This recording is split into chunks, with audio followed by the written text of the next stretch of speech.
magpapadala ako ng balikbayan box sa Pilipinas. So, kailangan hinahanap ko yung gunting ko. Hindi ko makita. Hindi ko makita. Nasaan ba ang gunting?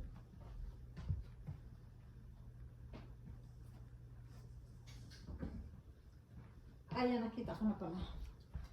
So, ngayon ako ay mag-aayos ng aking ipapadala sa aking pamilya sa Pilipinas. 'Di ba? 3 box 'yan. 3 boxes yung ipapadala ko. Ayun pa oh.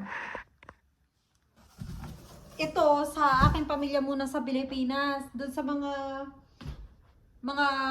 followers at saka sa mga ano, magpaparaffle na lang ako. Sa sunod na.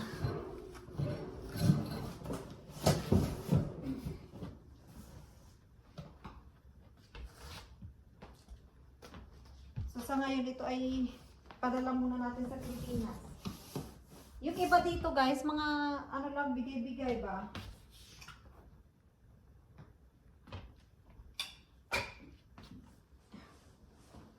Yung mga bigay ay ipadala natin sa Pilipinas para mapakinabangan naman ng ibang tao doon, di ba?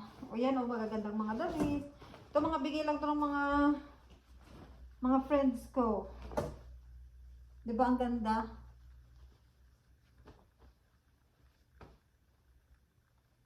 So, magpapadala tayo ng balikbayan box sa Pilipinas. Ito akin to.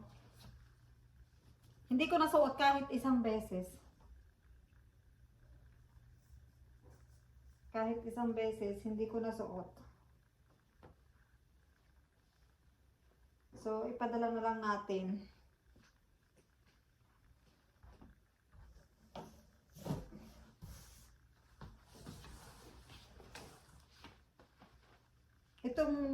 Pero karamihan dito, mga damit ko.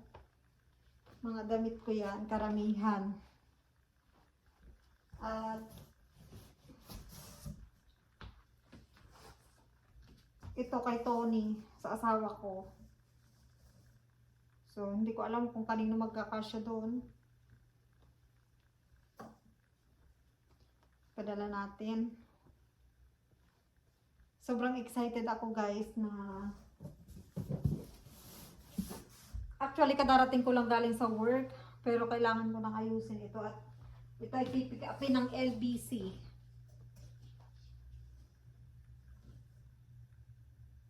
Grabe guys, no? Alam nyo ba? Nakakatuwa.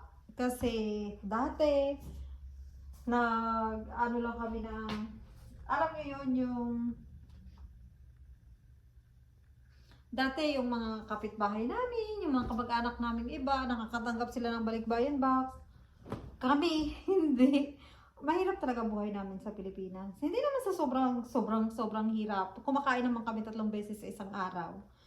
So, pero yung katulad ba ng iba na mayroon silang natatanggap na mga ganito kasi nga may kamag-anak sila sa ibang bansa. Kasi kami guys, wala. Yung pamilya namin wala. So, dati sabi ko sana kamitin balang araw, sabi ko pangarap ko talaga, sabi ko balang araw makakatanggap din kami ng balikbayan box or kahit hindi man ako makasama, ako yung makapagpadala ng balikbayan box sa pamilya ko sa Pilipinas. And ito na nga guys, awa ng Diyos. 'Di ba? Binigyan ako niya ng pagkakataon na makapunta dito sa ibang bansa, dito sa Amerika. So,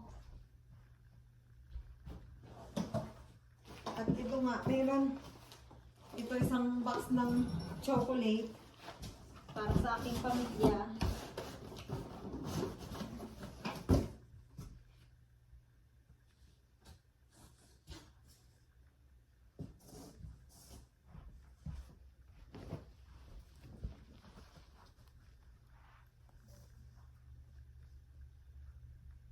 Yung hindi ko akalain na makakatanggap kami ng balikbayan box. ay makakatanggap ang pamilya ko ng balikbayan box, na magkakaroon ako ng chance na makapagpadala sa kanila.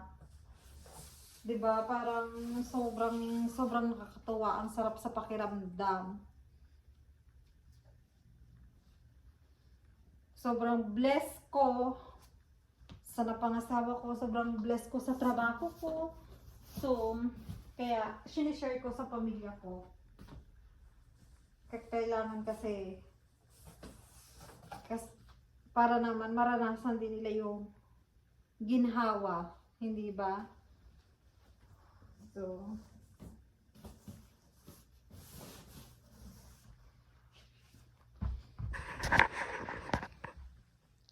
ayan ang ipapadala ko sa Pilipinas.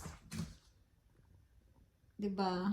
So, sobrang saya ko lang na makakapagpadala na ako sa Pilipinas. Actually, pangatlong padala ko na to sa Pilipinas. At that time, yung asawa ko pa yung nag-ano. Sobrang swerte ko sa asawa ko kasi siya rin sobrang supportive. Yun lang guys. So, next time, update ko kayo